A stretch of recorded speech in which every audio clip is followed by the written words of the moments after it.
In this video, I'm going to share with you my list of the top 7 things to do in Paris. So Paris, France is truly one of the most awe-inspiring cities in the world, and if you're planning a trip to Paris, you'll definitely want to make the most out of your journey. There are so many incredible things to do, but when your time is limited, it helps to have a checklist of the things that you don't want to miss. So I've compiled a list of 7 things that I highly recommend doing while you're in Paris to make your trip unforgettable. So here's my list of the top 7 things to do in Paris. 1. Eat at a street cafe. Paris is full of little street-side shops, vendors, and eateries, and there are some real gems among them. As an American, when I was visiting Paris for the first time, I was a little skeptical of the quality of the street food. I mean, most of the street food where I live in Atlanta is horrible, but I was pleasantly surprised to find out that nearly all of the street cafes served good food and even better coffee. There are lots of street cafes to choose from, and I recommend trying as many of them as you can. If you're a coffee drinker, you're in for a treat. The worst coffee in France tastes better than the best cup I've ever had in the States. Most street cafes sell espresso, and they sure know how to do it right. Drinking an authentic cup of French Java is an invigorating experience. I would do it every single day if I could. 2. Visit Notre Dame. Notre Dame is an absolutely marvelous cathedral located right in the middle of Paris. It's very old, with the groundbreaking commencing in the year 1163 AD, and the project reaching completion in 1345 AD. The exterior is haunting and ominous with its Gothic architecture, aged stone surfaces, and foreboding twin towers projecting up from either side at the top of the cathedral. But as soon as you step inside the building's colossal doors, you enter a masterpiece of history. The main hall is a breathtakingly beautiful room full of warmth, splendor, and majesty. Vivid color adorns the walls of the main hall as the sunlight pierces the stained glass windows, standing in stark contrast to these darkened halls running alongside the sanctuary. These corridors are filled with marvels, and walking through them is much like walking through a museum of holy relics. I won't give away too much, as I don't want to spoil the fun for any viewers who may be heading to Paris soon, but suffice to say that it is truly mesmerizing. If you don't visit Notre Dame while you're in Paris, you're doing yourself a huge disservice. 3. Take a stroll along the Seine River. The Seine River runs right through the city, and there are many great places for taking a stroll along the river. There are 32 bridges in Paris that run over this river, the oldest bridge being the Pont Neuf. These bridges have been widely celebrated by poets, artists, and many 20th century filmmakers. There is a beautiful little island accessible by the bridge, which is used by riverboat tours as a docking station. It also makes a great place to sit and take in the beauty. As you walk along the river, you can find many places that allow a view of the river with the Eiffel Tower on the horizon. Be sure to bring your cameras along when you go for a stroll along the Seine, as this is sure to be great for photo ops. 4. Visit the Eiffel Tower. This is the obvious one, but it really is amazing. The first time I went to Paris, I was expecting to be disappointed by the Eiffel Tower. I had seen countless pictures of it throughout my life, and I thought it would just seem like nothing new. Boy, was I wrong. Seeing the Eiffel Tower in photos and seeing it in person are two very different things. The sheer enormity of the structure is arresting. When I first saw the Eiffel Tower, it was at night, and the entire tower was illuminated by lots of little lights going up the whole length of the building, giving it somewhat the appearance of a Christmas tree.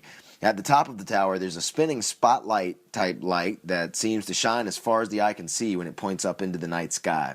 The tower lights up at the top of every hour for 5 minutes, so plan accordingly. You won't want to miss this spectacle. Besides just beholding the wonder of the Eiffel Tower from a distance, you might also be pleased, or terrified, to know that you can take an elevator to the top of the 984-foot tower. You can also stop off halfway up the building if you're afraid of heights, although it's still quite high from halfway up too. The view from the top is stunning. You must experience this while you're in Paris. And as a bonus tip, while I do think that viewing the tower from afar is a little better at night, I recommend going up to the top of the Eiffel Tower during the daytime so that you can see the details of the view in full HD. 5. Look out over the city at Montmartre. Montmartre is a charming little village in Paris that sits on a big hilltop. At the top of the hill is the Basilica, a giant white church that is rivaled in splendor only by the view it provides when looking out of its doors. There are two ways to ascend the great hill. There are chairlifts that run from the bottom of the hill to the top and back down. If you're more of the active type, you can climb the hill on foot using the enormous set of steps that extends from the Basilica to the base of the hill. It's a long walk, but in my opinion, it adds to the experience. However you get there, you'll find a nice surprise when you've reached the top. When you turn around, you will discover a magnificent view overlooking the city and beyond. There are stations set up that allow visitors to look into a rotating device that contains magnifying lenses for an even clearer view. This costs a little bit of money, but if you didn't bring your own binoculars, this is very convenient. Inside the Basilica, you will find a delightful assortment of artful decor. It has a somewhat more modern feel than Notre Dame, which isn't surprising considering it was built just in the early 20th century, yet it captures all the mojo of an old cathedral. There are plenty of treasures to behold inside its walls, and even more at the top of the dome, which is available to tourists and provides an astonishing panoramic view of Paris. 6. Experience the glory of the Louvre. If I had to choose one single Parisian experience that I love most, visiting the Louvre would be it. Musée du Louvre is the largest art museum in the world, and believe me when I tell you it is truly a surreal experience to walk through its halls. The Louvre was originally built as a castle in the late 12th century under the command of King Philip II. In 1546, it was converted into the residential palace of the king under Francis I, and it continued to be the primary residence of the kings of France for centuries thereafter. And from the first steps onto its courtyard, which is so expansive it could probably have its own area code, it is very apparent that this was a property built for royalty. The first view of the Louvre building is absolutely breathtaking. The sheer enormity alone is baffling. As you walk through the courtyard toward the main arches, the building's side wings seem to go on forever, surrounding you in a complete panoramic display of extravagance and wonder. Located in the middle of the courtyard is a large glass pyramid, which is used as an entrance leading underground. Just when you thought you'd seen it all, you realize that there are even more levels to this ancient marvel underneath the ground. It's really astounding. Inside the Louvre, you will find some of the most breathtaking sights you may ever see. Every inch of this place is laden with palatial adornment, from the carved woodwork to the floors to the ceilings and everything in between. Every surface of this gargantuan palace is a piece of artistic wonder. It is truly overwhelming and exhilarating at the same time. It can be a lot to process if you're moving through it quickly, as there are over 38,000 objects in this 782,910 square foot behemoth of a building. Although you could spend a month inside the museum and still not see everything there is to see, you don't have to spend a long time in the Louvre. If you've got a tight schedule, you could get through the museum in a couple hours, but it's better if you don't rush. If you're walking and viewing at a moderate pace, I'd say expect to spend about 4 to 5 hours of pure enjoyment at this mesmerizing attraction. 7. Spend an afternoon at Les Champs-Élysées. Les Champs-Élysées is one of the most famous avenues in the world, and it's one of the most popular tourist sites in Paris.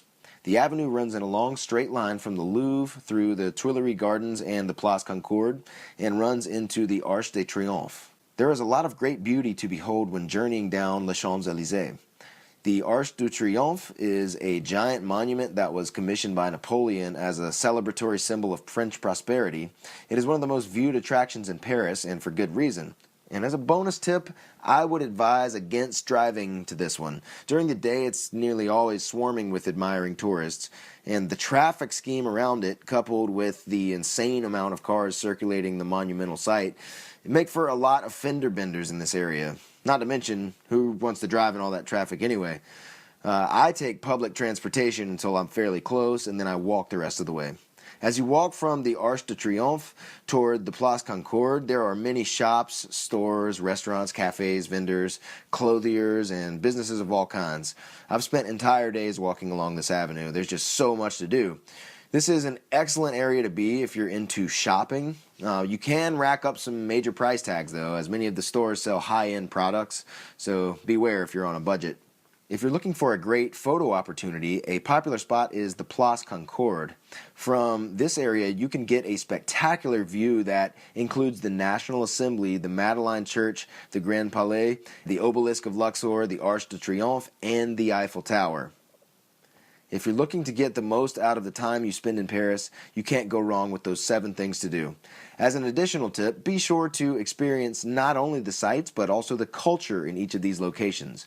Befriend people, communicate as well as you can, and try to learn about life in Paris from the locals. If you don't speak French, you can use translation apps on your smartphone to help you communicate. To me, one of the best things about traveling is experiencing a little slice of what life is like for others. And to really get a sense of the Parisian experience, there's no better person to ask than a local Parisian. You never know, you may make some lifelong friends along the way like I did, but that's a story for another video. If this video helped you out, feel free to let me know down in the comments. And if you like this video, then please hit that like button and subscribe to the channel. And also be sure to tick that bell icon so that you're notified of any new videos I put out when I put them out. Okay guys, we'll see you in the next video. Take care.